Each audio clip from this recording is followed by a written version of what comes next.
यह वीडियो जरा गौर से सुनिएगा।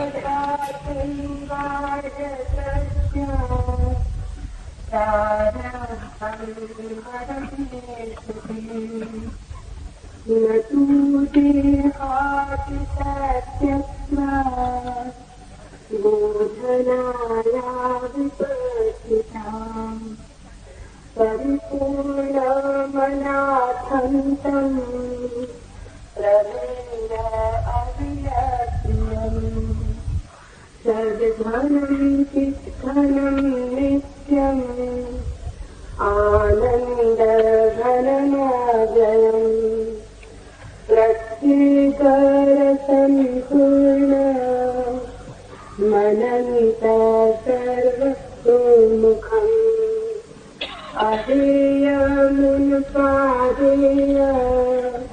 मनाधयनाशयम् निर्गुणं निष्क्रियं सूक्ष्मं निर्विकल्पं निरञ्जनम् अनिरुद्धस्वरूपं मनोवाचामगोचरम् सतसमृद्धं स्वतः सिद्धं शुद्धं बुद्धिमनिदृशम्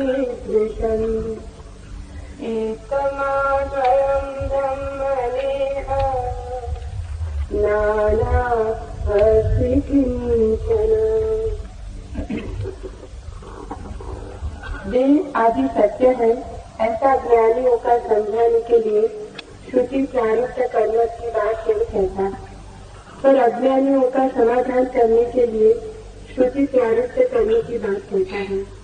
वास्तव में परिपूर्ण आदि अनंत रहित अमाप नाप सकने में असंभव विकार रहित सत्तामय चैतन्यमय नित्य आनंदमय अविनाशी हरेक में व्याप्त होने वाला एक रस वाला पूर्ण अनंत सर्व तरफ मुख वाला त्याग कर सकने में अथवा ग्रहण कर सकने में अशक्य आधार के ऊपर नहीं रहने वाला आश्रय रहित निर्गुण क्रिया रहित सूक्ष्म विकल्प रहित स्वतः सिद्धांत शुद्ध बुद्ध अमुक के समान नहीं एक और अद्वैत का जन्म ही सब कुछ है और कोई भी नहीं।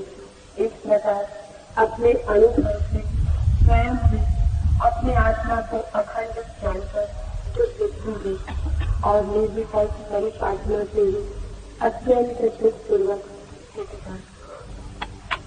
The scriptures do not say that the body is there for the knowers, but they say so for the ignorant. In reality, there is only the non-dual Supreme, who is one without a second, and nothing else exists except it. And the Supreme is whole and complete, without beginning and without end, immeasurable, pure, innocent, existential, conscious, eternal, blissful, imperishable, all-pervading, non-dual, established always in oneness, with an all-sided face, one unable to reject or accept anything, existing without any foundation or support, attributeless, actionless, subtle, thoughtless, self-evident, pure, enlightened, and incomparable. Thus, you endure both blissfully in the undifferentiated self, which you have learned by your own experience as indivisible. Thus, be a sister to fulfill the mind.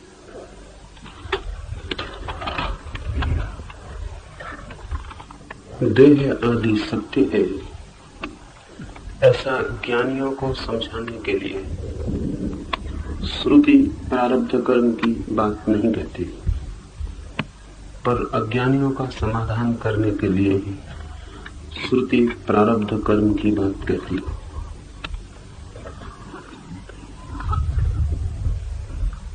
जो कहा जाता है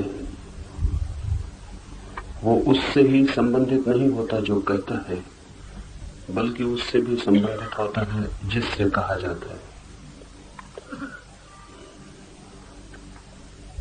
ज्यादा महत्वपूर्ण वही है जिससे कहा जा रहा है, जो उसकी समझ में आ सके, जो उसकी बुद्धि के पार न पड़ जाए, जो उसे उलझा न दे, सुलझाए,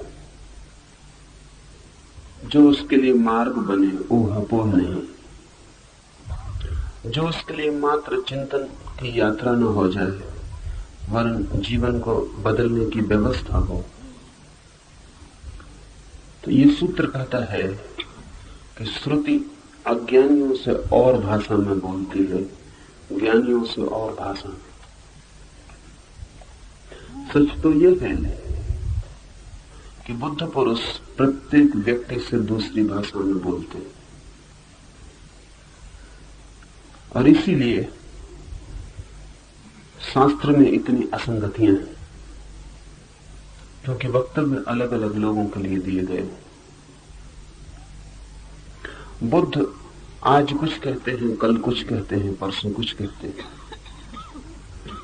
और मुश्किल हो जाती है ये सोचकर कि ये तीनों बातें एक ही व्यक्ति ने कैसे कही होंगी, क्योंकि तीनों में विपरीतता है, विरोध है, कोई संगति नहीं। और बुद्ध को मानने वाला जबरदस्ती संगति बैठाने की चेष्टा करता है ताकि बुद्ध असंगत न मालूम पड़े। पर वास्तविक बात केवल इतनी है कि बोलने वाला तो तीनों में एक है, लेकिन सुनने वाला तीनों में अलग था। और सुनने वालों को ध्यान में रखकर कही गई बातें, चिकित्सक एक हो लेकिन बीमार अलग अलग होंगे तो दवा अलग अलग हो जाएगी। बुद्ध के वचन सिद्धांत नहीं है, बुद्ध पुरुषों के वचन सिद्धांत नहीं है, दवाइयां हैं, औषधियां हैं। और इसलिए ये जानना जरूरी है कि किससे कही गई है बात। श्रुति अज्ञानियों से कुछ और कहती है, ज्ञानियों से कुछ और कहती है। ज्ञानियों से कहती है कि देह है ही नहीं, अज्ञानियों से कहती है देह है लेकिन तुम देह नहीं हो। ज्ञानियों से कहती है देह है ही नहीं, बस तुम ही हो। अज्ञानियों से कहती है देह है लेकिन तुम देह नहीं हो। ये दोनों बातें विपरीत हैं। अगर देह नहीं है तो नहीं है, चाहे ज्ञानी से कही जाए चाहे अज्ञानी से कही जाए। और अगर देह है तो है, फिर ज्ञानी अज्ञानी से क्या फर्क पड़ेगा? इसे थोड़ा हम सूक्ष्मता से समझ लें। एक तो ऐसे सत्य हैं जिन्हें हम तथ्य कहते हैं, ऑब्जेक्टिव फैक्ट्स। सुबह है तो ज्ञानी हो या अज्ञानी से क्या फर्क पड़ता है? सुबह है। और रात हो गई, सूरज ढल गया, तो ज्ञानी हो या अज्ञानी से क्या फर्क पड़ता है? सूरज ढल गया और रात हो गई। विज्ञान तथ्यों की खोज करता है, इसलिए विज्ञान संगत भाषा बोलता है। विज्ञान बाहर जो है उसकी बात करता है, इसलिए विज्ञान की भाषा में बड़ी संगति, कंसिस्टेंसी है। धर्म भीतर जो देखने वाला है उसके अनुकूल भाषा बोलता है, सब्जेक्टिव है। तथ्य पर उतने जोर नहीं है जितना दृष्टि पर जोर है। तो जो देखता है उसके हिसाब से भेद पड़ जाते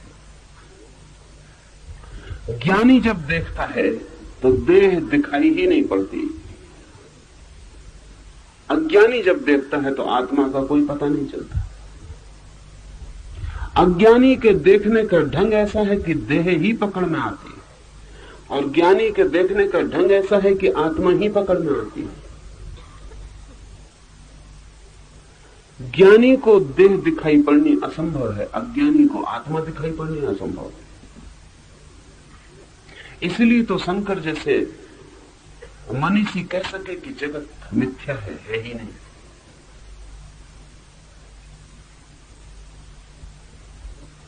और बृहस्पति जैसे पदार्थवादी कह सके कि आत्मा परमात्मा सब असत्य है, केवल पदार्थ है। इन दोनों में कोई विरोध नहीं है। क्योंकि इन दोनों में कहीं कोई मिलन ही नहीं होता। ये दो अलग ढंग से देखे गए वक्तव्य हैं।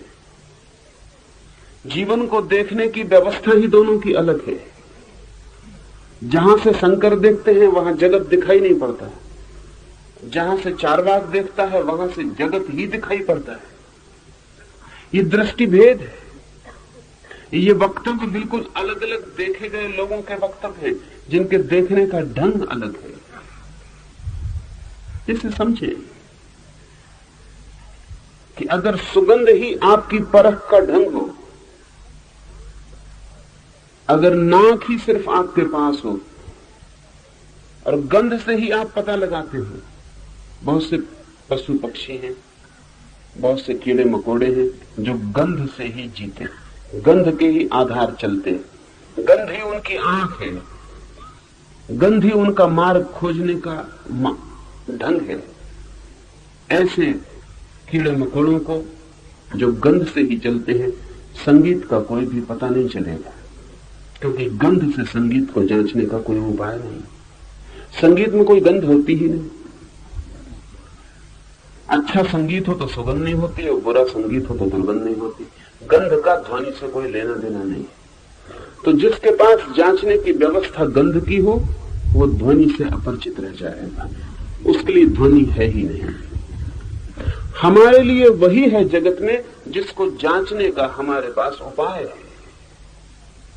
ध्यान रहे, हमारे पास 5 इंद्रियां हैं,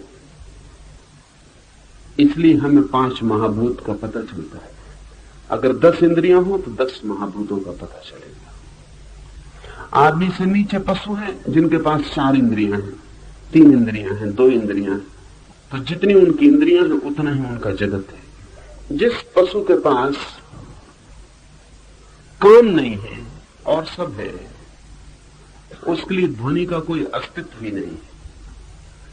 इसलिए नहीं कि ध्वनि नहीं, लेकिन ध्वनि को पकड़ने का उपाय ना हो तो आपके लिए तो ध्वनि नहीं हो जाती। ये जगत शून्य है ध्वनि से। कान नहीं है तो जगत में कोई ध्वनि नहीं है, आंख नहीं है तो जगत में कोई प्रकाश नहीं। तो आप किस माध्यम से खोजने चलते, वही आपको मिलता है। आपका माध्यम ही आपका जगत है।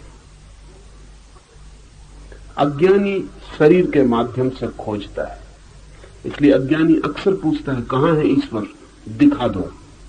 वो ये कह रहा है जब तक मेरी आंख गवाही न दे मैं न मानूंगा। वो कह क्या रहा है? जब आप कहते हैं जब तक ईश्वर का दर्शन ना होगा हम नहीं मान सकते, आप क्या कह रहे हैं? आप ये कह रहे हैं कि जब तक ईश्वर मेरे आंख का विषय न बने तब तक मानने का मेरे पास कोई उपाय नहीं। लेकिन आपको ये किसने कहा कि ईश्वर आंख का विषय है? अगर वो आंख का विषय है ही नहीं तो फिर आपका मिलन उससे कभी नहीं होगा, क्योंकि जो जिद आप कर रहे हैं आंख की, उससे उसका कोई संबंध ही नहीं हो पाएगा। रूप होता है आंख का विषय, और समस्त ज्ञानी कहते हैं कि ईश्वर अरूप है, और आप कहते हैं हम आंख से देखेंगे तब मानेंगे। तो आपने न मानने का निर्णय पक्का कर लिया है, और कोई उपाय नहीं है कभी भी कि आप आंख से ईश्वर को देख सकें, क्योंकि जिसका अरूप होना स्वभाव है उसको आप रूप में कैसे देखेंगे? और ध्यान रहे, अगर आपको कभी ईश्वर रूप में दिख जाए तो आप फौरन कहेंगे ये ईश्वर नहीं हो सकता, क्योंकि शास्त्रों में कहा है वो अरूप है। मार्क्स ने मजाक की है। मार्क्स ने कहा है मैं किसी ईश्वर को नहीं मानता हूं, नहीं मान सकता हूं, क्योंकि मैं तो उसी तथ्य को मानता हूं जो विज्ञान प्रमाणित हो। अगर ईश्वर को मैं प्रयोगशाला में विज्ञान की टेस्ट ट्यूब में जांच सकूं, प्रयोगशाला की टेबल पर रख के शल्य क्रिया कर सकूं, सब तरफ छानबीन कर सकूं भीतर, तो ही मान सकता हूं। लेकिन फिर उसने मजाक में ये भी कहा है, लेकिन अगर कभी ईश्वर ने ऐसी भूल की कि वो प्रयोगशाला की टेस्ट ट्यूब में और प्रयोगशाला की टेबल पर आके जांच परीक्षा करवाने को राजी हो गया, तो फिर वो ईश्वर न रह जाएगा। निश्चित ही जिसको आप टेस्ट ट्यूब में बंद करके जांच लेंगे उससे आप बड़े हो जाएंगे। जिसको आप टेबल पे काट पीट करके समझ बूझ लेंगे भीतर क्या है, वो पदार्थवत हो जाएगा, वो ईश्वर नहीं रह जाएगा। तो हमारी मांग ऐसी है कि अगर पूरी ना हो तो कठिनाई है, अगर पूरी हो जाए तो कठिनाई है। लोग कहते हैं कि जब तक हम ईश्वर को प्रत्यक्ष न कर लें, आंख के सामने न कर लें, प्रत्यक्ष का मतलब होता है आंख के सामने, तब तक हम न मानेंगे। तो उन्होंने एक बात तय कर रखी है कि जो आंख के सामने है उतना ही उनका संसार है, जो आंख के सामने नहीं है वो नहीं। जगत बड़ा है। तब ज्ञानी क्या करे? जिसने उसे देख लिया है जो आंख से दिखाई नहीं पड़ता, जिसने आंख बंद करके उसे देख लिया है जो आंख खुली आंख से दिखाई नहीं पड़ता, जिसने कान बंद करके उसे सुन लिया है जो खुले कान से सुनाई नहीं पड़ता, और जिसने बिना हाथ से स्पर्श किए अंतस्थल में उसका स्पर्श पा लिया है, वो किस भाषा में बोले? अज्ञानी समझ सके तो उसे कुछ और ढंग से कहना होगा, और अगर वही बात वो ज्ञानी से कहे तो ज्ञानी को हंसी आएगी। मुसलमान फकीर से फरीद और कबीर का मिलना हुआ था, तो दोनों में बात ना हुई। 2 दिन तक साथ रहे, हंसे, गले मिले, पास बैठे, घंटों बैठे, कोई बात ना हुई। बड़ी भीड़ इकट्ठी हो गई थी। कबीर के वक्त, फरीद के वक्त, और कुतूहल बस बहुत लोग आ गए थे कि कबीर और फरीद का मिलना हुआ है, कुछ बात कीमत की होगी, थोड़ा हम भी सुन लेंगे। लेकिन 2 दिन ऐसे ही बीत गए, फिर विदा का क्षण भी आ गया। बड़ी निराशा हुई। जो इकट्ठे हुए थे सुनने, बड़े उदास हुए और कहा ये भी क्या मामला है? इतने बड़े 2 अनुभवियों का मिलना हुआ, कुछ बात होती तो हमारे लाभ की हो जाती। लेकिन कबीर और फरीद की मौजूदगी में पूछने की किसी की हिम्मत भी न पड़ी। फिर जब फरीद चल पड़ा अपनी यात्रा पर, तो उसके भक्तों ने उसे कहा कि ये भी क्या हुआ, कुछ बोलते आप? तो फरीद ने कहा जो बोलता वो अज्ञानी साबित होता, जो बोलता वो अज्ञानी साबित होता। और फिर बोलते भी क्या, जो मैं जानता हूं वही कबीर भी जानते हैं, जहां से वो देख रहे हैं वहीं से मैं देख रहा हूं। कबीर से भी पूछा, उनके मित्रों ने, आश्रमवासियों ने, कबीर ने कहा पागल हुए, हंस सकते थे ज्यादा से ज्यादा कि उन 2 का मिलन हो रहा है जो 2 है ही नहीं, जो मिल ही चुके। बोलना किससे था? कबीर ने कहा है कि बोलने की घटना घटती कब है? 2 अज्ञानी काफी बोलते हैं एक दूसरे से, हालांकि ना एक दूसरे को समझता है ना दूसरा पहले को समझता है। 2 अज्ञानी डट के चर्चा करते हैं, परिणाम कुछ नहीं होता है, विवाद, कहीं कुछ लेन देन नहीं होता है, कोई निष्कर्ष नहीं होता, विवाद होता है।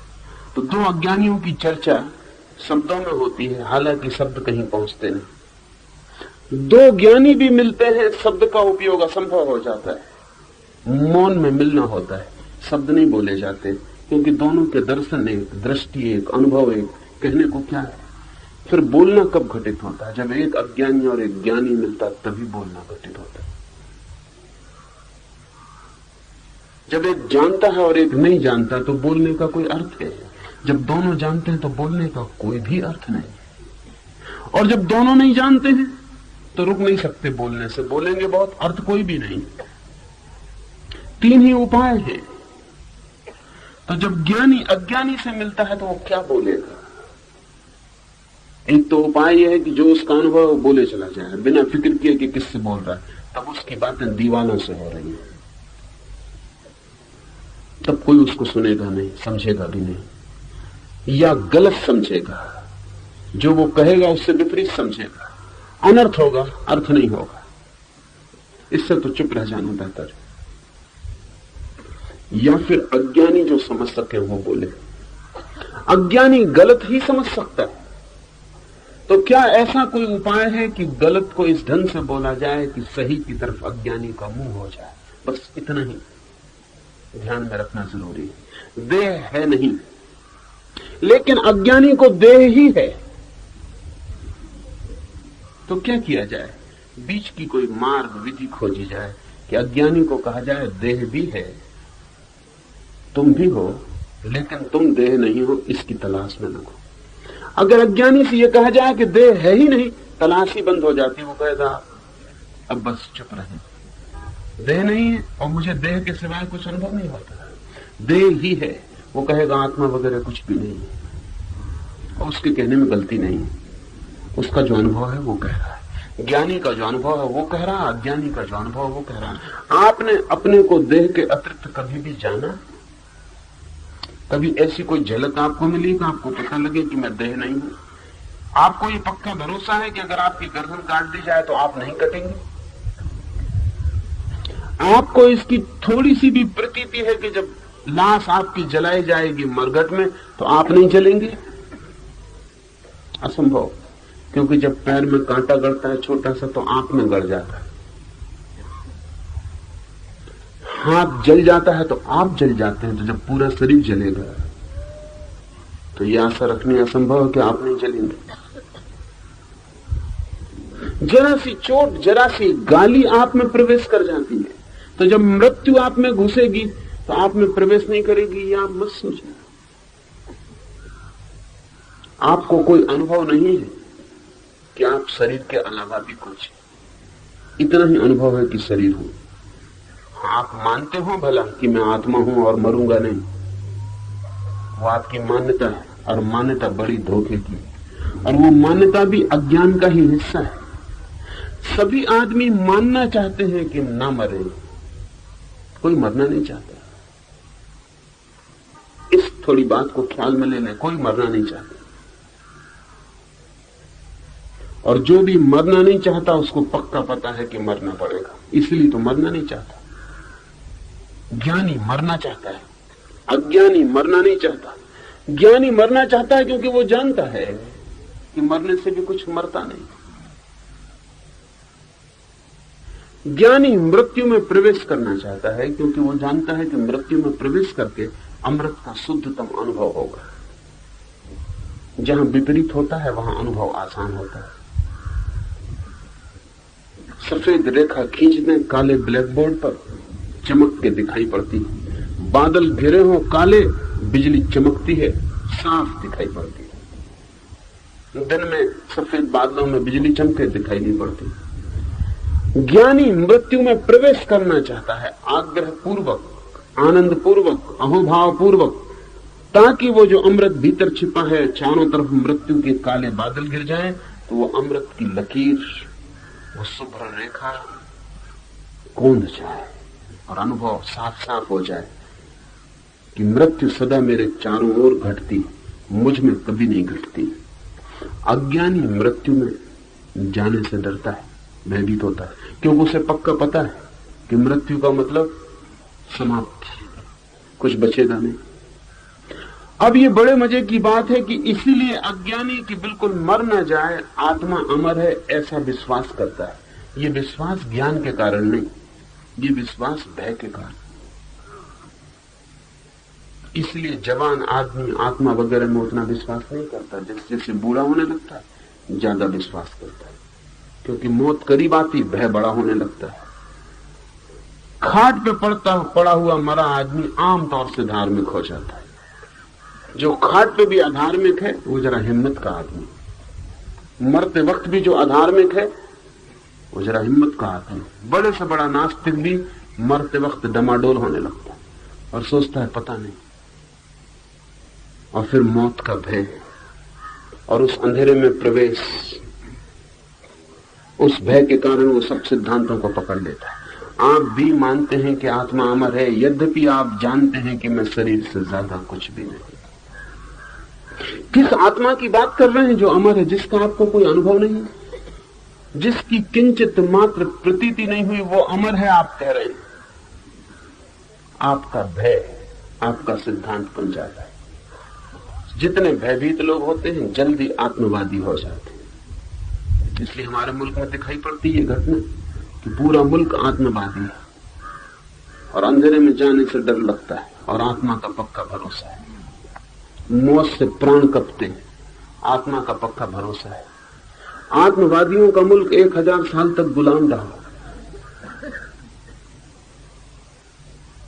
आत्मवादियों के मुल्क पर कोई भी छोटी मोटी कौम हावी हो गई, और आत्मवादी आत्मा को मानते रहे कि आत्मा अमर है, लेकिन युद्ध के मैदान पर जाने में डरते रहे। भय आपके सिद्धांत का आधार है, अनुभव नहीं, ज्ञान नहीं। नहीं तो आत्मवादी को तो कोई गुलाम बना ही नहीं सकता, तो उसको तो कोई भय ही नहीं। आखिर गुलामी बनती ही भय के कारण है कि मार डालेंगे अगर नहीं गुलाम बनोगे तो आदमी इस कीमत पर, जिंदा रहने की कीमत पर गुलाम रहना भी पसंद कर लेता है, मरना नहीं चाहता। अगर ये मुल्क सच में आत्मवादी होता जैसा कि लोग कहते फिरते हैं, तो ये मुल्क कभी गुलाम नहीं हो सकता था।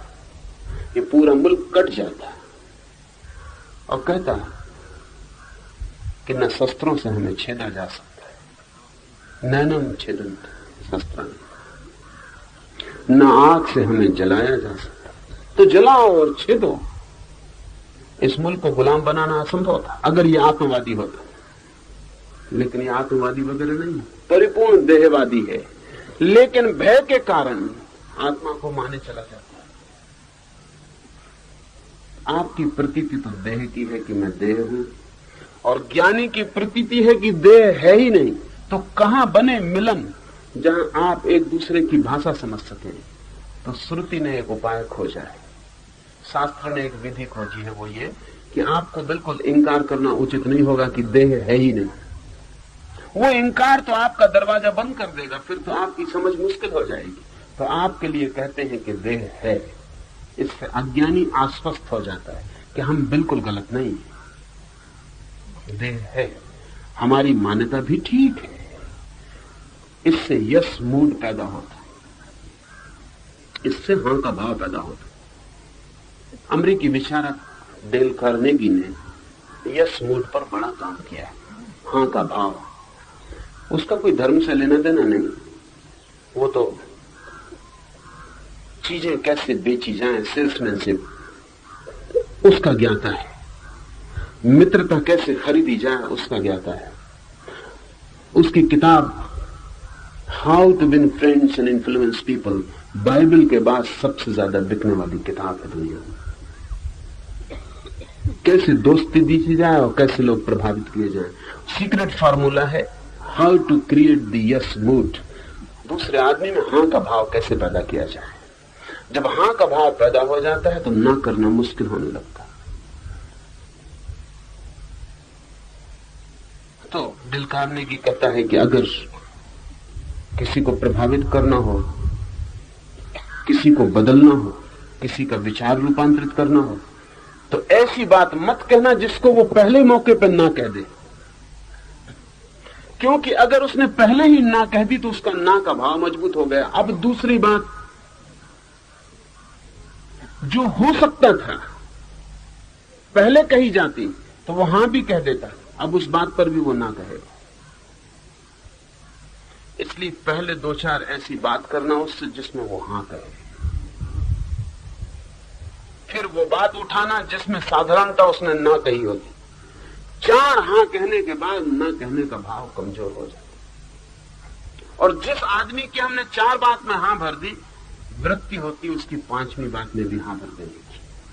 और जिस आदमी की हमने 4 बात में ना कह दी, 5वीं बात में भी ना कहने का भाव प्रगाढ़ हो जाता। डेल कार्नेगी ने एक संस्मरण लिखा।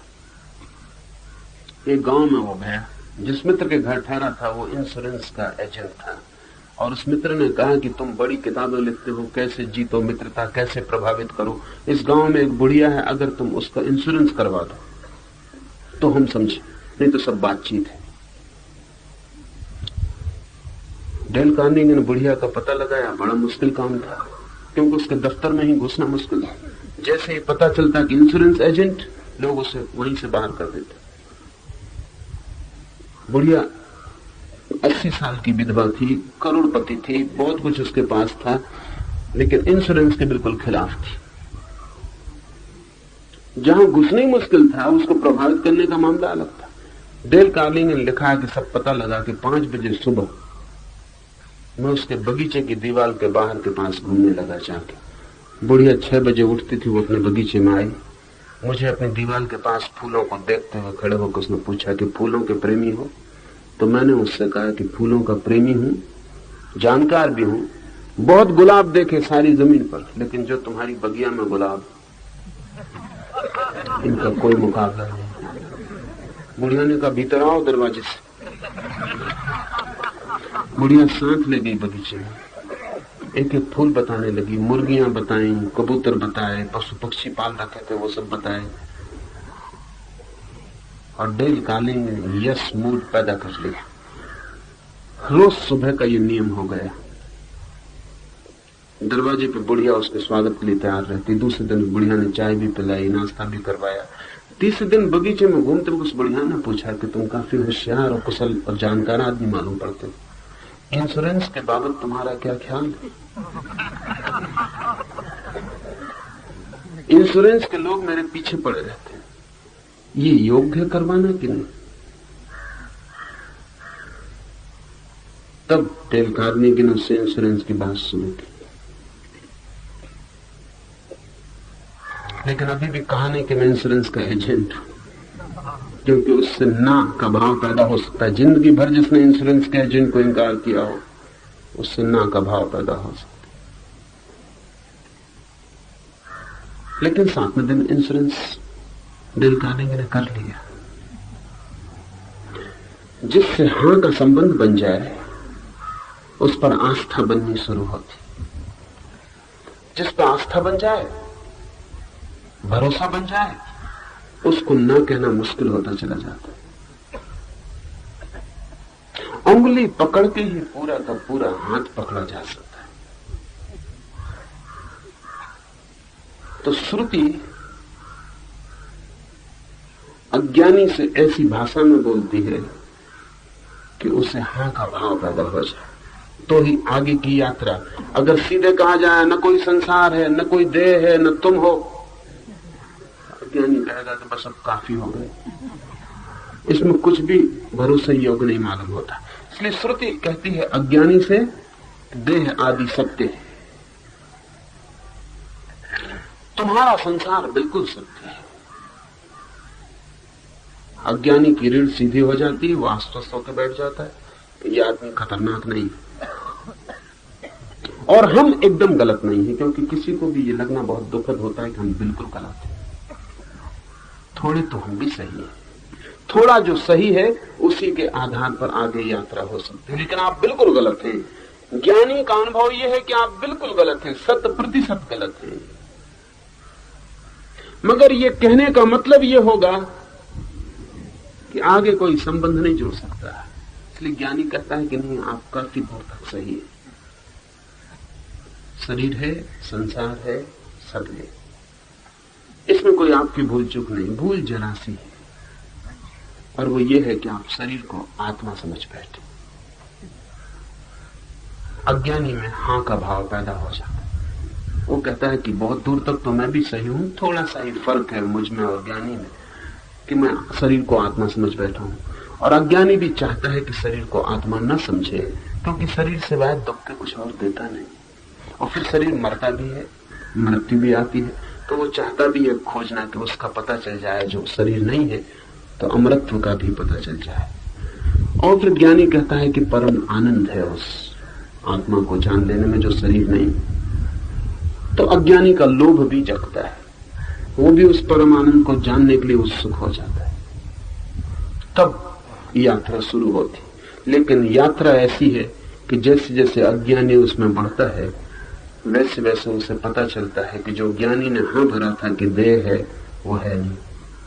जो संसार हां भरा था, वो है नहीं।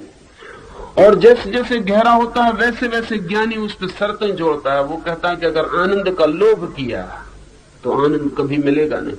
हालांकि वो लोभ से ही चला था, मगर ये बात की बातें हैं। जब रास्ते पे चल पड़े, थोड़ी दूर यात्रा कर ली, लौटना भी मुश्किल हो गया, क्योंकि ये रास्ता ऐसा, इस पर लौटना नहीं हो सकता। जितना आपने जान लिया उसको फिर से अनजाना नहीं किया जा सकता।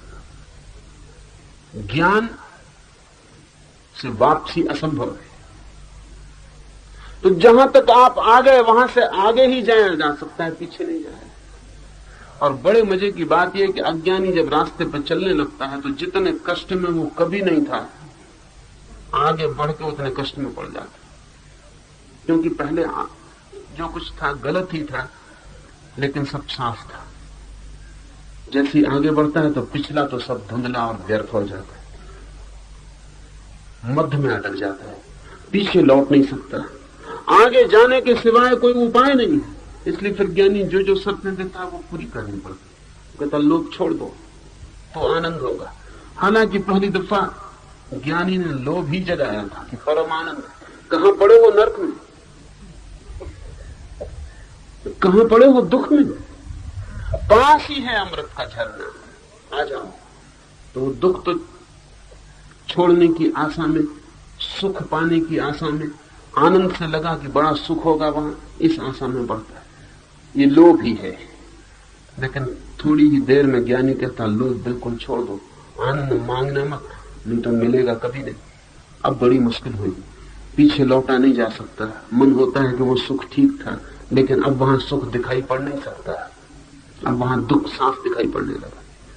तो जो था हाथ में वो छूटता है, और जो मिलने की आशा से छोड़ा था वो मिलता दिखाई नहीं पड़ता। और अब ज्ञानी कहता है कि आशा भी छोड़ दो मिलने की, छोड़नी ही पड़ेगी, पीछे लौट नहीं सकते, छोड़नी ही पड़ेगी। ऐसा इंच इंच ज्ञानी आपके गलत मोहों को तोड़ता है और धीरे धीरे धीरे धीरे वहां ले जाता है जहां अगर आपसे पहले ही कहा जाता कि ले जा रहे हैं तो आप कभी न गए होते। बुद्ध ने ऐसी भूल की। बुद्ध से ज्यादा सीधी सीधी बात कर देने वाले लोग बहुत कम हुए। इसलिए बुद्ध धर्म भारत में टिक नहीं सका। नहीं टिकने का कारण सिर्फ ये कि अज्ञानी के साथ जो कुशलता बरतनी चाहिए वो बुद्ध ने नहीं बरती। बुद्ध को जो अनुभव हुआ था उन्होंने सीधा सीधा कह दिया। उसका कारण बुद्ध ब्राह्मण घर में पैदा नहीं हुए थे। ब्राह्मण पुराने चालाक, लंबा उनका धंधा है, ओल्डेस्ट। इस दुनिया में ज्ञान का धंधा उन्होंने सनातन से किया है। वो कुशल है, उन्हें पता है कहां से बात करनी। ये थे छत्री के बेटे, बाप दादा ने कभी ये धंधा किया नहीं था, इसकी कोई कुशलता ना थी। धंधे में नए नए आए थे, नई दुकान थी, ग्राहक से क्या कहना, कैसे ग्राहक को पटा लेना, उसका बुद्ध का कोई पता नहीं था। कह फंसे, जो सीधा सीधा था वैसे कह दिया। क्या कहा बुद्ध ने आपको पता है? बुद्ध के पास कोई आता है कि मुझे आत्मा को पाना है, बुद्ध कहते हैं आत्मा है ही नहीं, पाओगे क्या खाक। वो आदमी गया, क्या हो, आत्मा तो है। यहां तक भी समझ लेते कि शरीर नहीं, आप कह रहे हैं आत्मा भी नहीं। बुद्ध के पास कोई आता और पूछता कि मोक्ष में आनंद तो बहुत होगा ना। बुद्ध कहते कैसा मोक्ष, कैसा आनंद, शून्य रह जाता है, न कोई आनंद न कोई मोक्ष। क्योंकि जहां तक आनंद का पता चलेगा वहां तक दुख रहेगा, रहेगा ही, क्योंकि पता विपरीत का चलता है। तो बुद्ध कहते वहां कोई आनंद वगैरह नहीं। तो वो जो आदमी आया था लोभ की थोड़ी सी आशा बांध के, उसको बिल्कुल तोड़ दिया दरवाजे पर। वो भीतर ही नहीं जाता। वो कहता जब आनंद भी नहीं बचेगा तो ये क्षणभंगर सुख भी क्या बुरा है, शाश्वत सुख है नहीं, क्षणभंगर सुख है। ज्ञानियों ने सदा उसके क्षणभंगर सुख को तोड़वाया था शाश्वत सुख के लोभ में। बुद्ध ने कहा कोई शाश्वत सुख वगैरह है नहीं, सुख है ही नहीं, न क्षणभंगर कोई सुख है न शाश्वत कोई सुख है, तुम धोखे में हो। तो उस आदमी ने कहा कि क्षमा करिए, जो भी पास है उसको ही संभाले। हाथ की आधी रोटी स्वर्ग की पूरी रोटी से बेहतर है। और आप कहते हो ना कोई स्वर्ग है ना कोई पूरी रोटी, तो आधी रोटी हम क्यों छोड़े?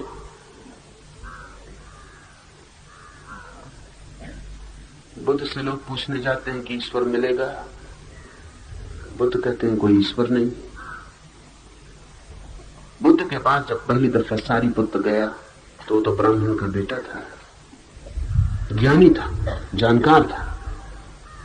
उसने बुद्ध से कहा कि अगर कुछ भी नहीं है, शून्य ही शून्य है, तब तो फिर हमें संसार को बचाने की कोशिश करनी चाहिए, कम से कम कुछ तो है।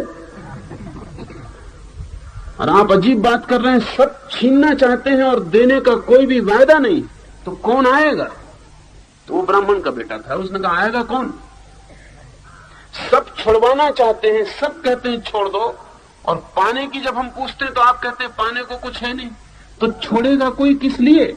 छोड़ता है तो आदमी पाने के मोह में। बुद्ध ने कहा लेकिन जो पाने के मोह में छोड़ता है वो छोड़ता ही नहीं। त्याग का मतलब क्या है? त्याग अगर इसलिए है कि कुछ मिलेगा तो ये सौदा हुआ। त्याग कहां है? एक आदमी महल छोड़ देता है, स्वर्ग में महल मिल जाएगा, ये सौदा है। एक आदमी पुण्य करता है कि सुख मिलेगा, ये सौदा है। एक आदमी सेवा करता है, धर्म करता है, दान करता है, इस आशा में कि इसके प्रतिकार में कुछ मिलेगा, किसी लोक में, किसी जन्म में, ये सौदा है। इसमें कहां त्याग है? बुद्ध ने कहा त्याग तो तभी है जब कोई छोड़ता है और पाने की कोई आशा नहीं रखता। फिर सारिपुत्र ने कहा होगा ये त्याग, लेकिन फिर आप त्यागी कहीं पा ना सकेंगे। त्यागी मिलेगा कहां? हम सब सौदेबाज हैं। हम अगर ईश्वर के साथ भी संबंध जोड़ते हैं तो वो व्यवसाय का है। अज्ञानी कुछ और कर भी नहीं सकता। तो बुद्ध का धर्म भारत में टिक नहीं सका, और जब भारत में नहीं टिक सका तो कहां टिक सकता था? लेकिन दूसरे मुल्कों में टिका। टिका कब? टिका जब बुद्ध के अनुयायियों ने वो सारी ट्रिक्स, वो सारा गोरख धंधा सीख लिया जो ब्राह्मणों को सदा से ज्ञात था, तब टिका। आप जान के हैरान होंगे कि बुद्ध क्षत्रिय है, लेकिन उनके सब बड़े शिष्य ब्राह्मण हैं और उन्होंने टिकाया। लेकिन भारत में तो बात बुद्ध बिगाड़ गए थे। इसलिए भारत में तो बुद्ध कह गए थे, इसलिए शिष्य भी उस पर जबरदस्ती दूसरी बातें नहीं थोप सकते थे। इसलिए भारत में तो नहीं टिका, लंका में टिका, बर्मा में टिका, जापान में टिका, चीन में टिका, तिब्बत में टिका, श्याम में, कोरिया में, सारी एशिया में टिक गया। भारत में नहीं टिका, क्योंकि भारत ने बुद्ध से आमने सामने बात कर दी थी और बुद्ध ने कहा था कुछ पाने को नहीं। इसलिए भारत में फिर से पाने का लोभ जगाना मुश्किल था, भारत के बाहर जगा दिया। इसलिए भारत के बाहर जो बुद्ध धर्म है वो हिंदू धर्म का रूपांतर है, वो बुद्ध की वाणी नहीं है, वो वास्तविक नहीं है, इसलिए टिका। वास्तविक था तो बिल्कुल नहीं टिका। आप जानते हैं महावीर क्षत्रिय थे, लेकिन महावीर के 11 गणधर सब ब्राह्मण, उन्होंने टिकाया। महावीर के हैसियत की बात नहीं थी टिकाने की। क्षत्रिय को पता नहीं है, धंधे नहीं उसका, वो तलवार वगैरह चलाना जानता होगा। ये शास्त्र की दुनिया, इस शब्द का जो खेल है उसका उसे कोई पता नहीं है। तो 11 के 11 महावीर के जो बड़े शिष्य हैं, गणधर हैं, उन्होंने टिकाया और सुविधा बन गई। क्योंकि बुद्ध तो बोले खुद, इसलिए शिष्य भी उसको बिगाड़ने में मुश्किल में पड़ गए। महावीर बोले नहीं, महावीर चुप रहे, गणधर बोले, सुविधा रही। महावीर का सीधा वक्तव्य न होने से गणधरों ने जो कहा समझा गया यही जैन धर्म है। महावीर चुप रहे, कहा जाता है कि महावीर मौन रहे, उनके मौन को उनके गणधरों ने समझा और गणधरों ने फिर लोगों को समझाया। इसलिए महावीर का धर्म थोड़ा सा टिका है, फिर भी बहुत ज्यादा टिका हुआ नहीं दिखाई पड़ता। कोई 25 लाख जैन है 2500 साल में। अगर 25 आदमी भी महावीर से प्रभावित होते और शादी कर लेते तो इतने बच्चे 2500 साल में पैदा हो जाते। कोई संख्या किसी मतलब की नहीं है। कारण क्या है? कारण वही है, क्षत्रिय को पता नहीं है उस भाषा का जो अज्ञानी से बोलनी चाहिए, वो तो सदियों में विकसित होती है।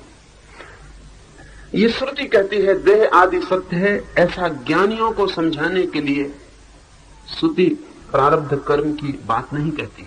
ज्ञानियों को नहीं समझाना है ऐसा, पर अज्ञानियों का समाधान करने के लिए श्रुति प्रारब्ध कर्म की बात कहती है। वास्तव में परिपूर्ण, आदि अंत रहित, अमाप, नाप सकने में असंभव, विकार रहित, सत्ता में चैतन्य रूप, नित्य आनंद में अविनाशी, हर एक में व्यापक होने वाला, एक रस वाला, पूर्ण, अनंत, सर्व तरफ मुख वाला, त्याग कर सकने में अथवा ग्रहण कर सकने में असत्य, आधार के ऊपर नहीं रहने वाला, आश्रय रहित, निर्गुण, क्रिया रहित, सूक्ष्म, विकल्प रहित, स्वतः सिद्ध, शुद्ध बुद्ध, अमुक के समान नहीं, एक और अद्वैत ब्रह्म ही सब कुछ है और कोई भी नहीं, बाकी सब असत्य है। वास्तव में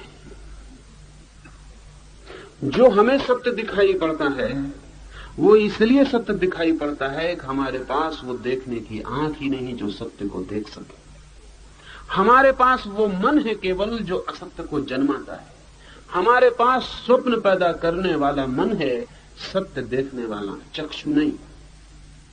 इसलिए जो झूठ है वो हमें दिखाई पड़ता है, जो नहीं है वो हमें दिखाई पड़ता है, और जो है उससे हम चूक जाते हैं।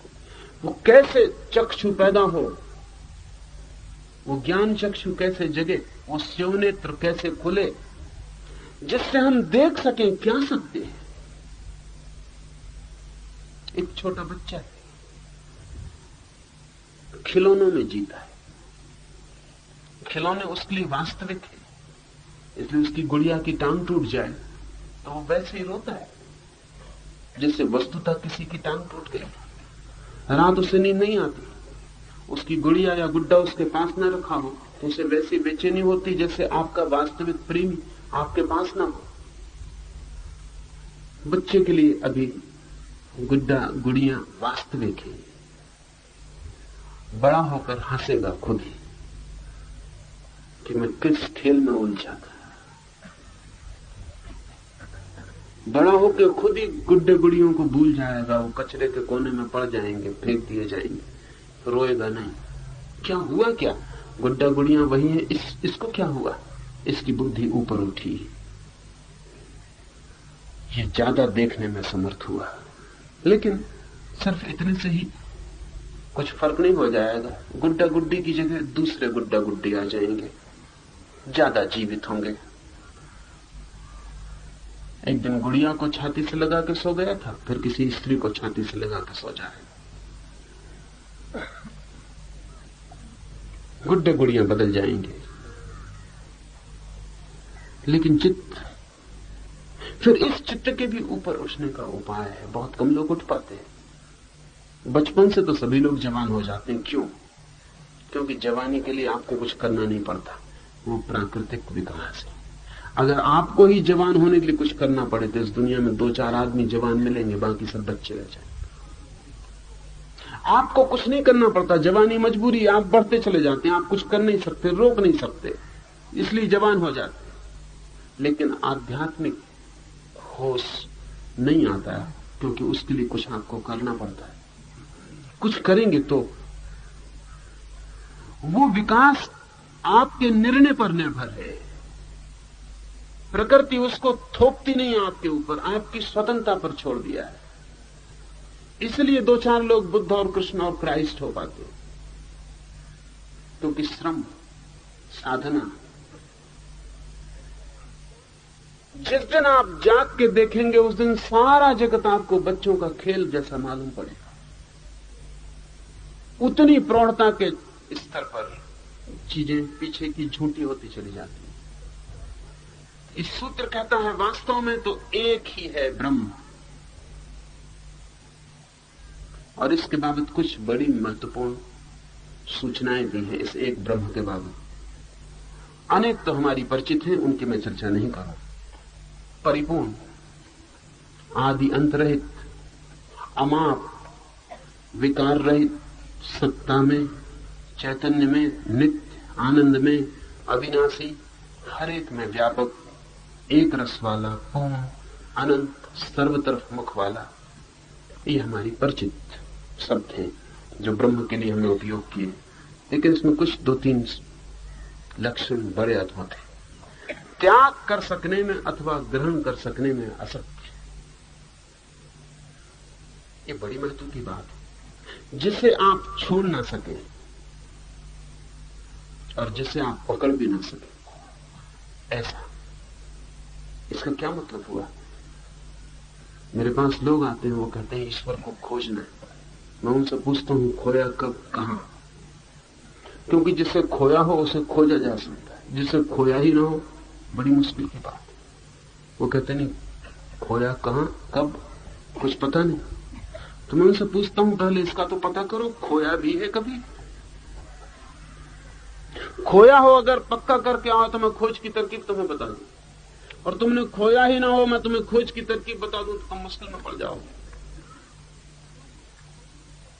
क्योंकि तुम खोजने निकल जाओगे उसको जिसे कभी खोया नहीं, तो कैसे खोज पाओगे? और तुम्हारी खोज तुम्हें भटका देगी। परमात्मा है हमारा स्वभाव, उसे हम खो कैसे सकते हैं? हम भूल सकते हैं, विस्मृत कर सकते हैं, खो नहीं सकते। इस फर्क को समझ लें। विस्मरण हो सकता है, ध्यान न दिया हो, बहुत दिन तक भूल गए हो कि कौन भीतर छिपा है, इतने निकट है हमारे कि ध्यान देने की जरूरत ना पड़ी हो, दूर की बातों पर नजर लगी रही हो, पास का स्मरण ना रहा हो, यह हो सकता है, लेकिन खो नहीं सकते। इसलिए संतों ने कहा है उसका स्मरण ही काफी है, खोजने की कोई जरूरत नहीं है। इसलिए नानक ने, कबीर ने, दादू ने, रैदास ने नाम स्मरण पर जोर दिया। नाम स्मरण का कुल मतलब इतना है कि जिसे खोया नहीं उसे खोजने की तो बात करो मत, सिर्फ उसको स्मरण करने की फिक्र करो। पुनर्स्मरण, वो भी स्मरण नहीं, पुनर्स्मरण है, वो सदा मौजूद ही है। ये सूत्र बड़ा अद्भुत और क्रांतिकारी है। त्याग कर सकने में अथवा ग्रहण कर सकने में अशक्य, जिसे हम खो नहीं सकते वही है स्वभाव। अगर खो सकते हैं तो वो स्वभाव न रहा। अगर आग अपनी आग्नेयता को खो दे तो फिर वो उसका स्वभाव न रहा। अगर आग ठंडी हो तो कुछ और होगी, आग नहीं होगी। आग का आग्नेय होना उसका स्वभाव है, आकाश का रिक्त होना उसका स्वभाव है। स्वभाव का अर्थ यह है कि चाहे कुछ भी हो जाए, जिससे हम अलग नहीं हो सकते। जिससे हम अलग हो सकते हैं वो हमारा स्वभाव नहीं। इसे बहुत गहरे में बैठ जाने दें इस विचार को। जिससे हम अलग हो सकते हैं वो हमारा स्वभाव नहीं। जिससे हम जुड़ सकते हैं वो हमारा स्वभाव नहीं है, क्योंकि जिससे हम जुड़ सकते हैं उससे हम टूट सकते हैं। न जिससे जुड़ सकते हैं न जिससे टूट सकते हैं, वही है मेरा होना, वही है हमारा होना। ब्रह्म हमारा होना है, उससे भागने का कोई उपाय नहीं, उससे बचने का कोई उपाय नहीं, उसे छोड़ने का कोई उपाय नहीं, उसे पाने का कोई उपाय नहीं। लेकिन अज्ञानी को अगर ये बात कही जाए तो कहेगा कि फिर ठीक, जिससे खोए नहीं खोजें क्यों, और जो सदा है ही उसको पाने की जरूरत क्या है। तो फिर ठीक है, हम अपने संसार में रहें, क्या जरूरत, पागलपन क्यों करें। नहीं तो अज्ञानी को ये नहीं कहा जा सकता है। अज्ञानी को ये कहा जाएगा खो दिया उसे तुमने, उसे तुम खो चुके हो। जो तुम्हारा वास्तविक होना है उसे खोजो। जब तक उसे न खोज लोगे तब तक तुम दुख में रहोगे। खोजो उसे। जब तक तुम परमात्मा को न पालोगे तब तक तुम्हारा जीवन विषाद, चिंता और संताप ही रहेगा। खोज की भाषा अज्ञानी को समझ में आती है, क्योंकि उसे लगता है कि ठीक, सब चीजें खोजता है, धन खोजता है, पद खोजता है, यश खोजता है। वो कहता है ठीक है, खोज तो अपनी जारी रहेगी, धन न खोजेंगे, धर्म खोजेंगे। अब अज्ञानी खोज की भाषा को समझता है। उसने जिंदगी भर जिंदगी खोजने का ही धंधा किया, काम किया, एक ही व्यवसाय रहा उसका, खोजो, आज इसे खोजो, कल उसे खोजो। वो कहता है ठीक है, धन भी खोज लिया, यश भी खोज लिया, पद भी खोज लिया, अब आप कहते हो कि इसमें मजा नहीं मिलता, और हमको भी अनुभव आता है कि मजा नहीं मिलता, अब हम तुम्हारा परमात्मा खोजते। ठीक, जैसे वो खोज पे निकलेगा, बाद में ये बताया जाएगा कि परमात्मा को तो खोजा नहीं जा सकता। जब तक तू खोज नहीं छोड़ देगा तब तक उसे पा नहीं सकता। अब वो मुश्किल में पड़ा, क्योंकि उसने धन की खोज छोड़ दी, पद की खोज छोड़ दी, यश की खोज छोड़ दी, वो व्यर्थ हो गई। इसी आशा में कि अब सार्थक खोज करूंगा, वो परमात्मा की खोज में आया। जब वो इस खोज में आगे आ गया और पीछे नहीं लौट सकता, अब धन की खोज में नहीं जा सकता, वो व्यर्थ हो गई, इसलिए तो इस तरफ आया एक नई खोज की सार्थकता में। और अब उसका गुरु उसे कहेगा अब तू खोज छोड़ दे। पहले धन छोड़ा, पद छोड़ा, यश छोड़ा, आधी बात बचा ली थी खोज। धन की खोज, धन छोड़ दिया था, खोज बचा ली थी। धन बाहर था, खोज भीतर थी। बाहर का छोड़ना आसान था, अब यह खोज भी छोड़ दे, क्योंकि जिसे तू खोज रहा है उसे कभी खोया ही नहीं। जब कोई खोज भी छोड़ के खड़ा हो जाता है तो तत्क्षण उसमें प्रवेश हो जाता है जिसमें हम सदा से हैं। परमात्मा हमारा होना है। इसलिए सूत्र बड़ा क्रांतिकारी और बड़ा कीमती है। त्याग कर सकने में अथवा ग्रहण कर सकने में असक्ति। बुद्ध को हुआ ज्ञान तो किसी ने पूछा कि क्या मिला, तो बुद्ध ने कहा मिला कुछ भी नहीं, जो मिला ही हुआ था उसी का पता चला। मिला कुछ भी नहीं। बस यही बुद्ध की गलती। आपसे कह दें कि कुछ भी नहीं मिला तो आप कहेंगे चलो अपने काम पे लगो। 8 दिन खराब किए इस आदमी के साथ, ये कहता कुछ भी मिला ही नहीं। जब ज्ञान हुआ तो कुछ भी नहीं मिला, तो हम काहे के लिए मेहनत कर रहे हैं, श्रम कर रहे हैं, इतना उछल कूद, थकाए डाल रहे हैं अपने को। और ये आदमी कहता कुछ मिलता नहीं अकेले। बुद्ध ने कहा कुछ भी नहीं मिला।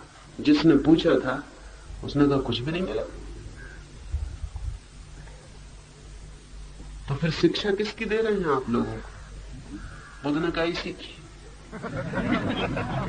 उस हालत में आ जाओ जब न कुछ पाने को रहे न कुछ खोने को रहे, और ये अनुभव हो जाए न कुछ पाया जा सकता न कुछ खोया जा सकता। पर ये ज्ञानी की समझ में आने वाली बात है। आधार के ऊपर नहीं रहने वाला, आश्रय रहित, निर्गुण, क्रिया रहित, सूक्ष्म, विकल्प रहित, स्वतः सिद्ध, शुद्ध बुद्ध, ये भी हमारे परिचित शब्द। अमुक के समान नहीं, किसी से उसकी तुलना नहीं की जा सकती। अद्वितीय, बेजोड़, ऐसा नहीं कहा जा सकता इसके समान। तो जितनी तुलनाएं की जाती हैं वो सब काम चलाओ। हम कहते हैं आकाश के समान शून्य, नहीं, ये भी ठीक नहीं, क्योंकि आकाश भी उसमें समाया हुआ है, वो आकाश से बड़ा है, आकाश के समान नहीं हो सकता। हम कहते हैं महासूर्य की तरह तेजस्वी, ये भी छोटी बात है, क्योंकि उसके लिए महासूर्य भी छोटे टिमटिमाते दिए, इनसे कोई तुलना नहीं की जा सकती। हम कहते हैं आनंद रूप, तो हमारे मन में कहीं ना कहीं सुख से तुलना शुरू हो जाती। सुख से उसका कोई संबंध नहीं। हम कहते हैं शांत, तो हमारे मन में अशांति के विपरीत शांति का ख्याल है। अशांति का उसे कभी अनुभव नहीं हुआ है, इसलिए हमारी शांति का उसे कोई पता नहीं हो सकता। हमारी कोई तुलना काम की नहीं है। उस अनुभव के लिए किसी और बात से कहने का कोई उपाय नहीं। संतों ने कहा है बस अपने ही जैसा, किसी और जैसा नहीं, बस अपने ही जैसा, खुद ही अपने समान है, खुद ही, कोई उपाय नहीं उसे किसी और से बताने का। लेकिन बताया जाता है, वो अज्ञानी के लिए बताया जाता है कि ऐसा ऐसा ऐसा, आखिर में पता चलता है कि वो तो किसी जैसा नहीं। एक और अद्वैत ब्रह्म ही सब कुछ है और कोई भी नहीं। इस प्रकार अपने अनुभव से स्वयं ही अपनी आत्मा को अखंडित जानकर तू सिद्ध हो और निर्विकल्प स्वरूप आत्मा से ही अत्यंत सुखपूर्वक स्थिति कर। इस प्रकार अपने अनुभव से स्वयं ही अपनी आत्मा को अखंडित जानकर तू सिद्ध हो। शास्त्र से जानकर नहीं चलेगा काम, श्रुतियां कहें, स्मृतियां कहें, नहीं चलेगा काम, सुनकर हल नहीं होगी बात। अपने ही अनुभव से ऐसा जानकर तू सिद्ध हो। सिद्ध का अर्थ है जिसके आगे कोई यात्रा और गति नहीं। सिद्ध का अर्थ है अंतिम पड़ाव, अंतिम मुकाम, जिसके आगे रास्ते समाप्त हो जाते। असिद्ध का अर्थ है जैसा हम हैं, असिद्ध का अर्थ है जिसका अभी कुछ काम बाकी है, अभी कुछ करना है, अभी कुछ होगा तो सुख होगा। असिद्ध का अर्थ है कुछ होगा, कुछ करना है, कुछ पूरा करना है, कुछ पाना है, वो मिल जाएगा तो सुख होगा। असिद्ध का सुख किसी चीज पर निर्भर है। कोई स्त्री मिल जाएगी, कोई पुरुष मिल जाएगा, कोई मकान मिल जाएगा, कोई जमीन मिल जाएगी, कोई पद मिल जाएगा, राष्ट्रपति हो जाऊंगा, प्रधानमंत्री हो जाऊंगा, ये हो जाऊंगा, वो हो जाऊंगा, कहीं सुख है, वो मिलेगा तो सुख मिलेगा, कंडीशनल, सशर्त है। सिद्ध का अर्थ है जिसका अपने होने में ही सुख है। कुछ भी मिले न मिले उसका कोई सवाल ही नहीं, छिन जाए आ जाए, उसका सुख किसी बात पर निर्भर नहीं है, स्वयं के होने पर ही निर्भर है। बस मैं हूं, इतना काफी है, और कोई बात शर्त नहीं है। बेशर्त जिसका सुख है वो सिद्ध है। अभी और यहीं उसका सुख है। आपका सुख सदा कभी और कहीं है, अभी और यहीं कभी आपका सुख नहीं होता। कभी किसी आदमी को आपने देखा जो कहे कि मैं सुखी हूं अभी और यहीं? अभी और यहीं तो सब दुखी होते। सुख होता है कहीं आगे, कहीं आगे। एक मेरे मित्र एक राज्य में उप मंत्री थे, डिप्टी मिनिस्टर थे, तो बड़े दुखी थे। मैंने उनसे पूछा कि मामला क्या? तो जब तक मिनिस्टर ना हो जाऊं मन में बड़ी बेचैनी। फिर वो मिनिस्टर हो गए, फिर मुझे मिले, वैसे ही दुखी थे। पूछा क्या मामला है? अब तो मिनिस्टर हो गए, अब तो आपको सिद्ध हो जाना चाहिए। सिद्ध? जब तक चीफ मिनिस्टर न हो जाऊं कुछ नहीं हो सकता। कोशिश में लगा हूं, करने में हो जाऊंगा। इस बार वो चीफ मिनिस्टर भी हो गए।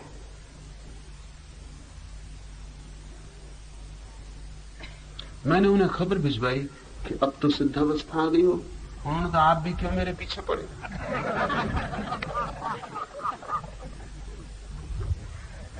सिद्धावस्था कहीं नहीं दिखाई पड़ती। चीफ मिनिस्टर तो हो गया, कुछ हल नहीं हुआ, कुछ हल नहीं हुआ, और आगे बहुत से बिंदु दिखाई पड़ रहे हैं जो पूरे हो जाए तो शायद सुख सदा आगे सरकता जाता है। असिद्ध का ये लक्षण, सुख सदा आगे सरकता जाता है। सिद्ध का ये लक्षण है सुख अभी और यहीं। कोई हो स्थिति, कुछ हो बाहर, भीतर के सुख धार में जरा भी अंतर नहीं पड़ता। और कोई शर्त नहीं है कि यह शर्त पूरी होगी। जिसकी शर्त है वो दुखी रहेगा। कोई शर्त कभी पूरी नहीं होती, और शर्त पूरी हो जाए तो शर्त बनाने वाला मन नई शर्तें बनाता है। जैसे वृक्ष पर पत्ते लगते हैं, पुराने गिर जाएं कोई फर्क नहीं पड़ता, नए लग जाते हैं। सच तो यह है कि नए लगना चाहते हैं इसलिए पुराने गिरते। नए भीतर से धक्का देने लगते हैं निकलने के लिए, पुराने पत्ते बाहर से गिरने लगते हैं। पुराना पत्ता गिरा कि नया लग गया। पुरानी शर्त गिरती है तभी जब नई शर्त भीतर धक्का मारने लगती और उगने लगती। वृक्ष पे पत्ते लगते हैं, आदमी के मन में शर्तें लगती हैं। सशर्त जिसका जीवन है दुख उसका परिणाम होगा। बेशर्त जिसका जीवन है अभी और यही, जो बिना किसी कारण के सुखी है, अकारण सुखी है। अकारण सुखी का मतलब होता है बाहर से सुख नहीं आता, भीतर से सुख जाता है। भीतर से सुख की धार बहती, झरना अपना है, स्रोत अपना है। ये किसी से उधार मांगने की बात नहीं है। ये सारा जगत भी विलीन हो जाए, ये सब चांद तारे टूट जाएं, ये सारे लोग खो जाएं, समाप्त हो जाएं, तो भी सिद्ध के सुख में अंतर नहीं पड़ेगा।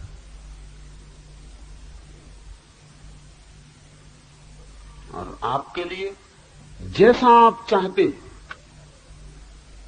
ठीक वैसा जगत बना दिया जाए तो भी आपके दुख में कोई अंतर नहीं पड़ेगा। शायद आप और ज्यादा दुखी हो जाएं। जब आपकी मांगें पूरी हो जाती हैं तब पता चलता है कि इतनी मेहनत की, इतना श्रम उठाया, पाया कुछ भी नहीं, और ज्यादा दुखी हो जाते। सिद्ध होने के लिए सूत्र कहता है अपने अनुभव से स्वयं ही अपनी आत्मा को अखंडित जानकर तू सिद्ध हो। और निर्विकल्प स्वरूप आत्मा से ही अत्यंत सुखपूर्वक स्थिति कर, उसमें बना रहे, उसमें रुका रहे, उसमें ठहर, स्थिति कर, उसमें ही लीन हो जा, उससे बाहर मत जा। इसका थोड़ा स्मरण रखें। उठते बैठते बेशर्त सुख की खोज करें। चलते, सोते, जागते, खाते पीते, परिस्थिति कुछ भी हो, बेशर्त सुख की तलाश करें, सुखी रहे। ये बड़ा अजीब लगता है हमें कि किसी से कहो कि बस सुखी रहो, वो कहेगा कैसे सुखी रहे? क्योंकि हमें ख्याल ही ये है कि सुख बाहर से आए तो ही, भीतर से सुखी रहे, ये बात ही हमारी समझ में नहीं आती। हमने कभी जानी नहीं भीतर का सुख, इसकी थोड़ी खोज करें। भीतर सुख भरा है, जरा हिम्मत करें और भीतर जाएं, तोड़ दें बीच का पर्दा शर्त का, और आप पाएंगे कि भर गए सुख से, इतने भर गए कि आप चाहें तो अपने सुख से सारे जगत को भर दें, वो फैलता चला जाए। हम सब मांग रहे हैं दूसरे से, और उससे मांग रहे हैं जो खुद हमारे पास मांगने आए। भिखमंगों की जमात है, एक दूसरे के सामने भिक्षा पात्र लिए खड़े कि कुछ मिल जाए, और सभी मांग रहे हैं। कभी सोचा इस पर कि ये सारा संसार भिखमंगों की जमात? मैं आपके पास आया हूं कि थोड़ा सुख दो, आप इसलिए मेरे पास आए कि थोड़ा सुख दो। न मैंने कभी अपने भीतर सुख पाया, ना आपने कभी अपने भीतर सुख पाया। इसलिए जितने संबंध हमारे सब दुख देते हैं, कोई सुख नहीं देता, दे नहीं सकता। जो पास नहीं है वो देंगे कैसे? जो खुद नहीं पाया उसको दूसरे को देने चले जाए। बाप बेटे को सुख दे रहा है, पत्नी पति को सुख दे रही, बेटा मां को सुख दे रहा है, और पूछो देने वाले का ख्याल दे रहे हैं और मिलने वाले को दुख मिल रहा है। सारी दुनिया एक दूसरे को सुख दे रही और सब छाती पीट के रो रहे हैं, हम दुखी, कोई सुखी हो नहीं रहा। पर आपके पास ही नहीं है, आप दूसरे को देने जा रहे हैं। इस दुनिया में सुखी होने का एक ही उपाय है कि आप किसी से मांगने मत जाना, वो है ही नहीं दूसरे के पास, आपके पास है। आप सारी मांग छोड़ के रुक जाओ। अगर दुख भी हो रहा हो तो उसी में रुक जाओ, प्रतीक्षा करो, मत जाओ मांगने। एक दिन आप अचानक पाओगे कि मांगने की आदत के छूट जाने से भीतर का पत्थर हट जाता है, झरना फूट पड़ता है, अचानक रोआ रोआ सुख से भर जाता है। ये सुख अकारण है, फिर इसे कोई नहीं छीन सकता, ये आपके भीतर से आता है। फिर हो भी सकता है कि कोई आपकी सन्निधि में आपकी सुख की धार से आंदोलित हो जाए। मगर बड़े मजे की बात है, हम सुख मांगते हैं और सुख देना चाहते हैं, सुख दे नहीं पाते, सुख मांग नहीं पाते, मिल नहीं पाता। ऐसा कोई व्यक्ति जिसकी अपनी धारा छूट जाती है, अपना स्रोत खुल जाता है, किसी से सुख मांगता भी नहीं और किसी को सुख देना भी नहीं चाहता। पर ऐसे व्यक्ति से सुख मिल जाता है अनेकों को,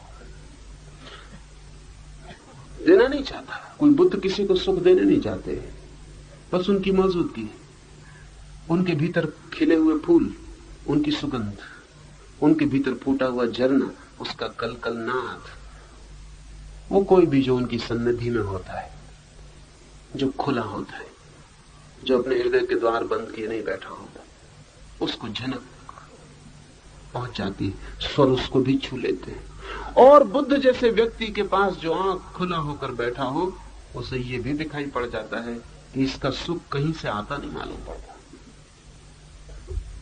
किसी पर निर्भर नहीं मालूम पड़ता, इसका सुख भीतर से ही फूटता मालूम पड़ता है। इसकी किरणें उधार नहीं है, इसकी किरणें अपनी हैं। ये चांद की तरह नहीं है कि सूरज की किरणों को लौटाता हो, ये सूरज की तरह है जिसके पास अपनी किरण है, सीधी निकल रही है, सीधी फूट रही है। इसको हमने सत्संग कहा है। बुद्ध जैसे व्यक्तियों के पास होने का नाम सत्संग है।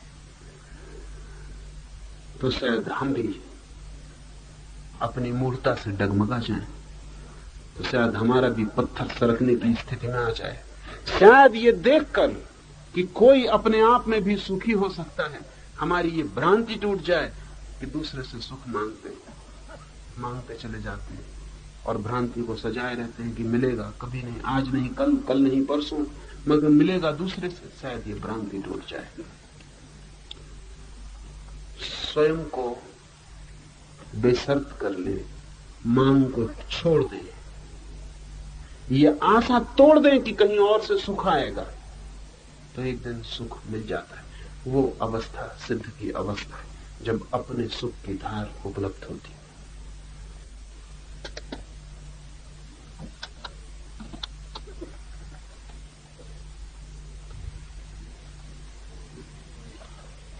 These scriptures do not say that the body is real for the knowers, but they say so for the ignorant. This has to be understood clearly. Particularly for the Western mind, this is very confusing. Western mind has its own tradition. The Western mind is really the developed tradition of Greek attitudes. Socrates, Aristotle, Plato, they have built the foundations of the Western mind. Western mind insists on the fact, objective truth, objective reality. Objective reality means it is not dependent on anyone. Objective statement of a fact is for all. It is not said for some. It is not true for some. It is universally true. I say, this tree is green. This is a factual statement. If I make certain conditions that this tree is green only for Hindus, not green for Mohammedans, my statement is true only for Christians, not true for Buddhists, then the Western mind will say this statement is subjective, not objective, imaginary, not real. If the statement is real that this tree is green, then it is true for everyone, forever. It is unconditionally true, universally true. Because of this insistence on objective truth, West could develop scientific mind. Objectivity must be determined. Individuals, subjective knowers must be put aside. The mind must not get involved. The reality must be looked with a neutral mind. And whatsoever you say must be true for all. Because of this Greek insistence, West could develop science. Science is the search for objective reality. The Eastern attitude is totally different. They say, we are not concerned with facts. Really, the Eastern mind says there are no facts which are unaffected by the individuals looking at those facts. Every fact is, in a certain way, affected. Every statement is an interpretation. Every knowledge is personal knowledge. No knowledge is impersonal. Now, in the West, there is one thinker, Michael Polanyi. He has written one of the greatest books of this century, Personal Knowledge. Now he says he is not the representative of the Eastern mind in the West. He says every knowledge is personal. When you say something, you are involved in it. You cannot say anything impersonal. Even a fact is just an interpretation. When I say this tree is green, what I am saying only this, that when I look at this tree, I feel greenness in me. My mind interprets this tree as green. A different mind, a mind from some other planet, may not see this tree as green, because green is not a fact but an interpretation. There is nothing as green in the tree. Rays reflected from the tree reach to my eyes, then those rays penetrate in, are translated, and my inside feels greenness. That greenness is not in the tree. You may wonder, if we all close our eyes, then these trees are not green. They cannot be green without our eyes. They are green through our eyes, otherwise they are not green. When there is no light, all colors disappear. In your room you may have many colors, but when the light is put off, there is no colors, because color is just reflected rays. If there are no rays, then there are no colors. But even if there are colors and there is no one to see in the room, there are no colors. This is now a scientific knowledge, scientific observation. When you move out of your room, all the colors move with you. The room becomes colorless, because color needs three things: rays, objects to be reflected upon, and eyes. Three things. Then there are colors. Otherwise there is no color. So when I say that this tree is green, it is a personal statement. And if it looks green to you also, that only shows that you have just eyes like me, nothing else. If the tree looks green to you also, it only means we have similar instruments, nothing else. And then too, it is not really.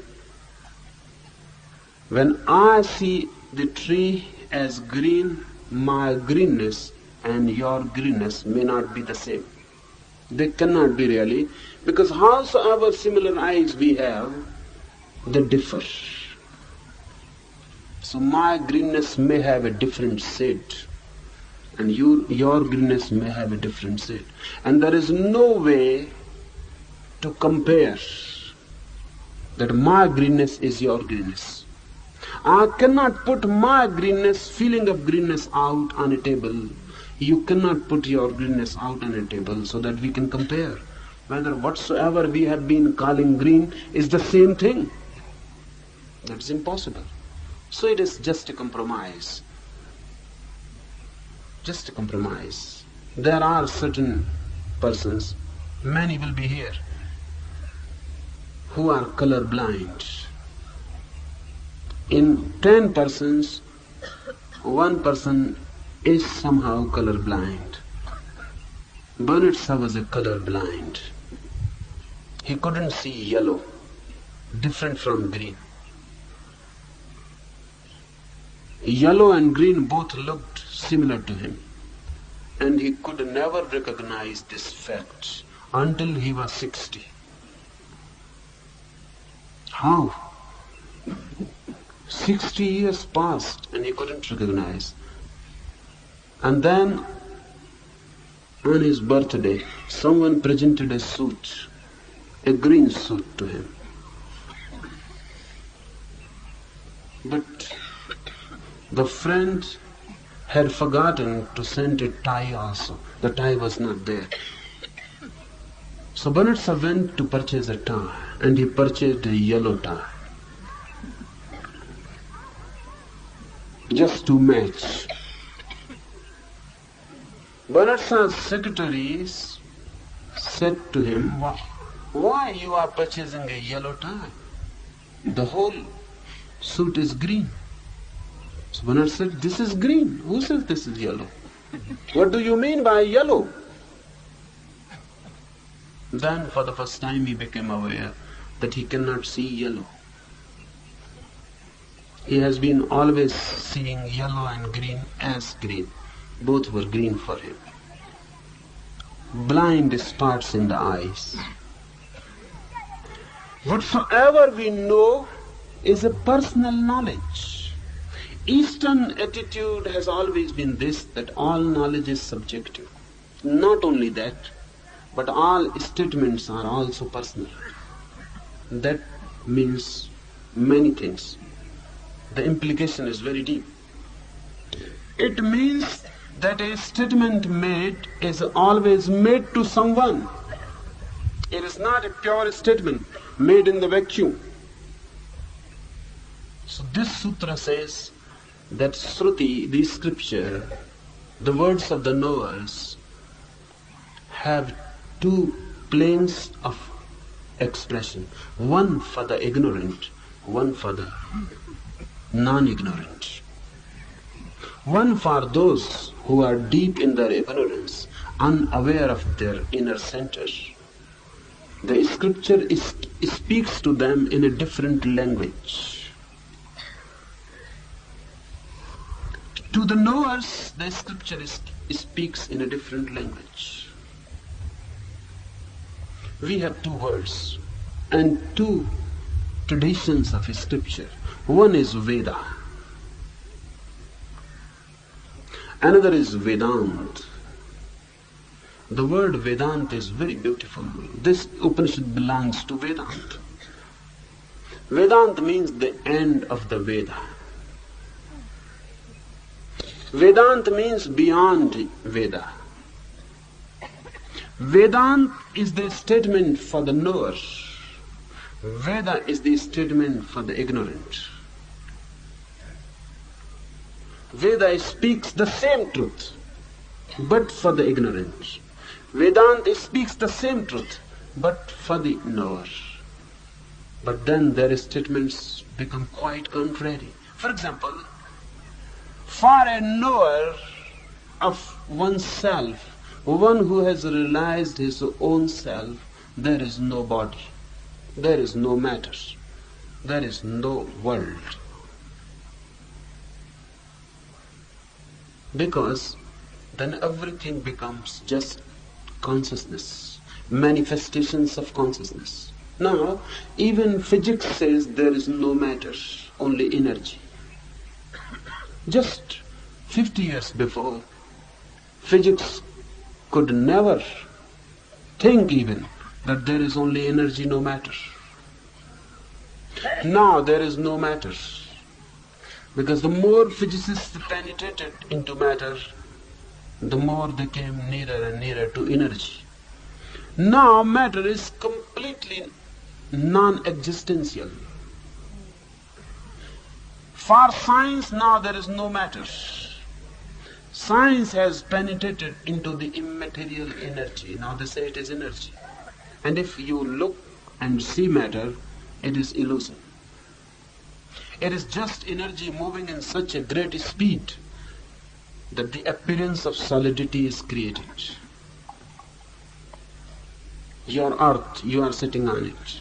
The trees all around it, these stones, the rocks. There is nothing like matter. The rock is not matter, but just electrons moving in such a great speed. Because of their speed, the rock appears to be solid. The speed is so great, that the solidity appears. It is not there. Just energy moving in fast speed creates matter, the appearance of matter. Really, the language of modern physics is nearer Vedanta than anything. Modern physics, Planck, or Einstein or others. Now they are talking in terms of Vedanta. Sankara says the world is illusory, it only appears. Now Einstein says the matter is illusory, it only appears.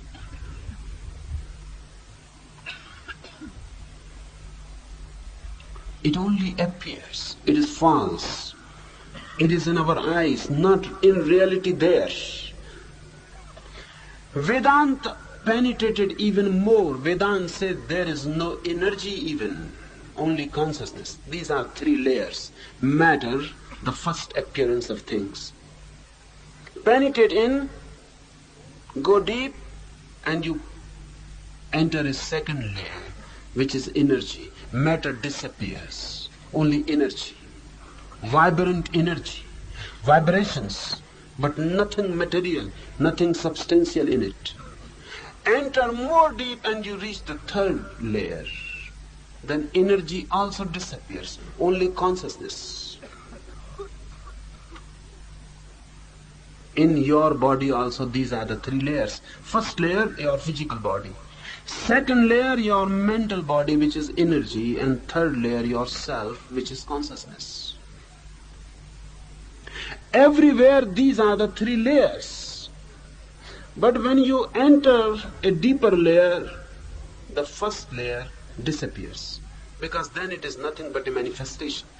Physics says matter is nothing but energy moving, energy dynamic. Vedanta says energy is nothing but consciousness moving, consciousness dynamic. It is possible any day possible now, that even science may drop from the energy layer and may come to encounter the consciousness layer. 50 years before, science couldn't conceive that matter is just an illusion. 50 years more, it may be possible, even for science, to say that energy is nothing but just consciousness, condensed, moving fast. If consciousness is reached, the whole world becomes just a manifestation of it. This is what is meant, that the world is illusory, the body is illusory. Everything is illusory except pure consciousness. That pure consciousness is named as Brahman. That's the basic reality.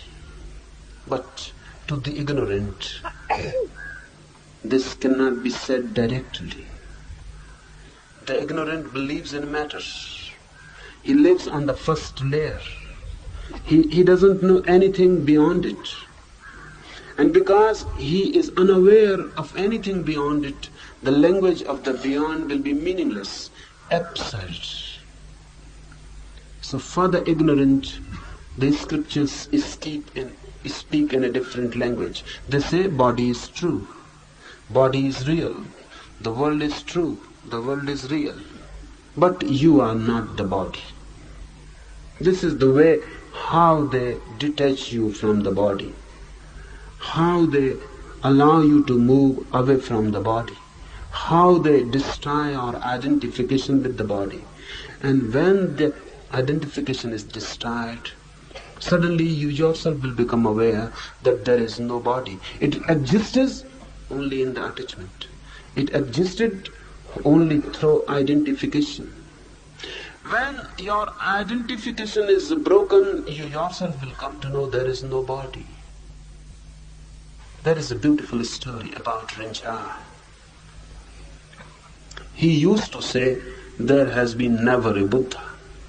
This Sakyamuni, Gautam Siddhartha, is just a false story. And he was a follower of Buddha. And he will worship before Buddha's statue every day in the morning, and will weep and dance. And after that, when he will speak, he will say, there has been no Buddha. This Sakyamuni, Gautam Siddhartha, is just a false story. So one day someone asked Rinzai, you go on worshipping Buddha and you go on saying that this Gautam Buddha Sakya Muni is just a false story. How do you reconcile these two contradictory things? You appear absurd, irrational. So Rinzai said, I believed in Sakya Muni, Gautam Buddha. I believed in him that he was born, then he lived on this earth for 80 years, then he achieved realization, then he taught. I believed. But that belief was the belief of an ignorant one. Then by and by I followed this man who has never been here. By and by I began to love this man and became a shadow of him. Then I came to realize the body of Rinzai is just an illusion. My body is an illusion. Then deeper I went and I realized my mind is an illusion. Then I came to know the innermost center of my being. The day I realized myself, my body, my mind, both became appearances. Now I know this Sakya Muni was never born. Because now I know that this Rinzai was never born. Because how? A body can be born which is not there, just an appearance. Now I realize that this mind of Rinzai was never born. So how the mind of Gautam Buddha can be born? This man has never been. The unborn center once known, the undying center once known, the whole interpretation of existence changes. But the man insisted. The questioner said, then why you go on worshipping? Again, I have seen you this very morning in a prayerful mood before the statue of the Buddha. And you say this man was never born, so how you can make a statue of a man who was never born? So why you go on thanking him? Rinzai is reported to have said that I go on thanking him because following him I could realize this non-dying, this deathless, this unborn consciousness. I followed him, I became a shadow of him. Only then could I realize this fact. So I am grateful to him. To him who was never born, who has never been. But these are words for knowers. If you say to someone that Buddha was never born, then he cannot conceive why to worship him, why to thank him. Then he cannot conceive, then everything becomes inconceivable for him, irrational. So Upanishads speak in two languages. They say body is there, the world is there, you are in it. So find out who you are in your body. When you have found it, the body will disappear. Then the world will disappear. That doesn't mean that these rocks will not be there. They will be there. But then you will not see any solidity in them. That doesn't mean that these rocks will not be there, but then you will not be able to see that those rocks are dead. They will become alive. Not only alive, you will feel those rocks have consciousness of their own. Then this whole world becomes a manifestation of consciousness, manifestation of Brahma. The world disappears as it is, but a new world arises, the world of consciousness. The world of matter becomes illusory. The world of consciousness becomes real. Why? When you are attached to your body, you feel the world as material. When you move away from your body, centered in your consciousness, the whole world becomes consciousness. What you know about your world is really your knowledge about yourself. It is just a subjective reflection. If you think that you are a body, the world is material. If you know you are not a body, consciousness, the world becomes consciousness. The world is just an interpretation of your own states of mind. Move in, and the outer layers disappear. Be rooted in your being, and this sutra says you become a siddha. A siddha means the fulfilled one. Thus you endure most blissfully in the undifferentiated self which you have known by your own experience as indivisible. Thus be a siddha, a fulfilled one. Move in, reach to the third layer of consciousness. Move away from body matter, move away from energy mind, go deep to the ultimate core, to the last point of your existence, the center, consciousness. You are a siddha. Why? Why a fulfilled one? Because then no desire arises. Because then no suffering is possible. Because then you are constantly merged into bliss. Because then nothing is to be achieved. You have achieved all that without which there is desire. You have achieved that one through which everything is achieved. One becomes fulfilled. Apta काम ए सिद्धा।